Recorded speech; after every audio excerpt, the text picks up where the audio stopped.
सोचिए कि आप एक घने जंगल के बीच में हैं। रात का अंधेरा छा रहा है और अचानक आपको लगता है कि आपको कोई देख रहा है। और जैसे ही आप पलटकर देखते हैं, लेकिन वहां कोई नहीं होता। फिर एक बुढ़ा सा आदमी, जो आपको एक तपस्वी जैसा लगता है, आपके सामने आता है और कहता है, तुम यहाँ क्यों आए हो? अश्वत्थामा के श्राप का राज समझने? जी हाँ, ये बिल्कुल एक इमेजिनेशन की तरह है। यह सच में कुछ ऐसे ही लोग हैं जो इस धरती पर अभी तक जीवित हैं। रामायण, महाभारत और पुराणों की कहानियों में कुछ ऐसे कैरेक्टर हैं जिनको अमर होने का वरदान दिया गया था। और मान्यता है कि ये हिमालय के जंगल, पहाड़ों के बीच में या शहरों के बीच में कहीं छुपे हुए हैं। आज के इस वीडियो में हम बात करेंगे 7 चिरंजीवी के बारे में, जिनके बारे में ये माना जाता है कि ये इस धरती पर अभी भी हैं। जी हाँ, ये अभी भी जीवित हैं। आपको शॉकिंग फैक्ट्स के साथ कहानी के लिए लाइव वीडियो को एंड तक जरूर देखना होगा। इस वीडियो को शुरू करते हैं। हम बात करेंगे अश्वत्थामा की। अश्वत्थामा महाभारत के एक महान योद्धा और गुरु द्रोणाचार्य के पुत्र थे, जो महाभारत के युद्ध में लड़े। जब उन्होंने ब्रह्मास्त्र का प्रयोग बहुत गलत तरीके से किया तो श्री कृष्ण भगवान बहुत नाराज हो गए और उन्हें श्राप दे दिया कि तुम हमेशा जीवित रहोगे, लेकिन तुम्हारा शरीर घाव से भर जाएगा और तुम्हें अमर होने के साथ साथ हर दिन दर्द सहना पड़ेगा। तो जी हाँ, श्री कृष्ण जी ने अश्वत्थामा को श्राप दिया था और उसी के वजह से वो बन गए श्रापित योद्धा। अब कुछ लोगों का इस बारे में कहना है कि उन्होंने मध्य प्रदेश के बुरहानपुर में एक प्राचीन शिव मंदिर है। अब उस शिव मंदिर के अंदर वो लोग देखते हैं कि सुबह जो है वहाँ पे ताजे फूल चढ़ाए जाते हैं। लोगों का मानना है कि वहाँ पे अश्वत्थामा आता है। इससे जुड़ी एक और कहानी आज आपको बताती हूँ। हिमालय के जंगल में 2018 में एक ट्रैकिंग ग्रुप जो है ट्रैक कर रहा था और उन्होंने देखा कि एक बहुत लंबा सा आदमी है जिसके कंधे पे और सिर पे गहरा घाव है। लोगों का मानना था कि ये शायद अश्वत्थामा हो सकता है। ये तो बात हुई अश्वत्थामा की। आइए अब आगे बढ़ते हैं और अब जो हम दूसरे जो हमारे चिरंजीवी हैं, उनको तो दुनिया में सब कोई जानता है। उनका नाम है हनुमान। अमर भक्त और शक्ति के प्रतीक भी माने जाते हैं हनुमान। हनुमान जी जो भगवान राम के भक्त हैं और असीम शक्ति के प्रतीक हैं। उन्हें भगवान राम ने अमर होने का वरदान दिया था। लोगों का कहना है कि 2014 में श्रीलंका में एक गुफा थी।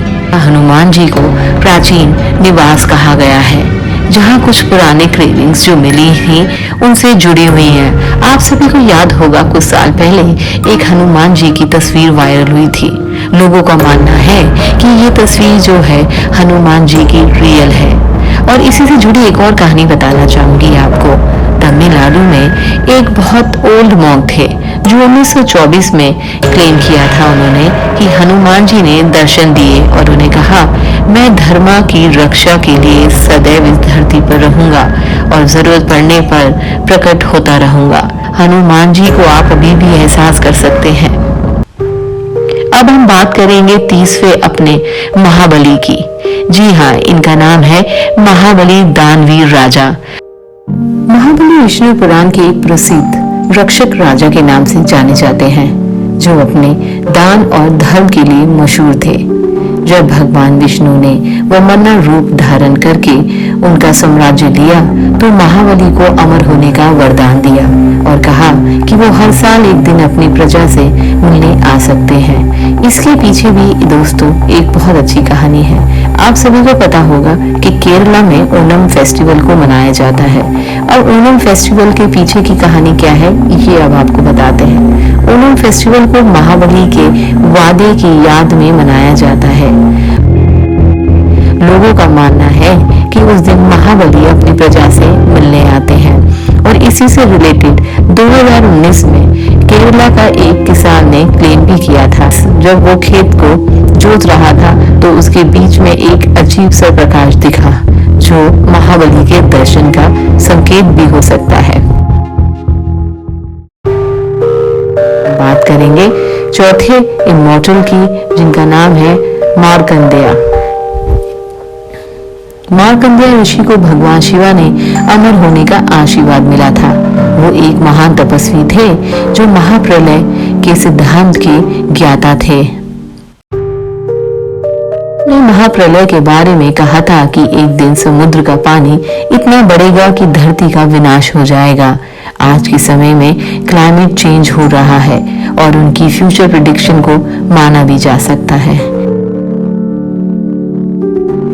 तो दोस्तों, इनके बारे में एक कहानी ये बीच में आई थी कि 2020 में हिमालय की एक गहरी गुफा जो बहुत ही ऊपर जाके थी और जिसको ऊपर ड्रोन के जरिए से देखा गया था कि एक बहुत ही ओल्ड बूढ़े एक तपस्वी थे जो वहां पे बैठ के तप कर रहे थे। लोगों का ऐसा कहना है कि वो वही ऋषि भी हो सकते हैं।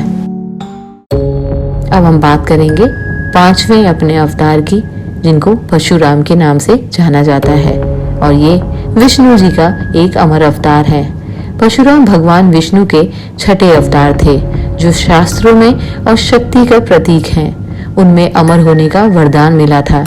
इनके बारे में कहा जाता है कि गोवा के एक आर्कोलॉजिकल साइट पर एक एशियन वेपन मिला था जो परशुराम के फरसे मतलब कि एक्स भी कहा जाता है। लोगों का मानना है कि उस वेपन में अभी भी अजीब सी शक्ति है जो उन लोगों को समझ में नहीं आती है।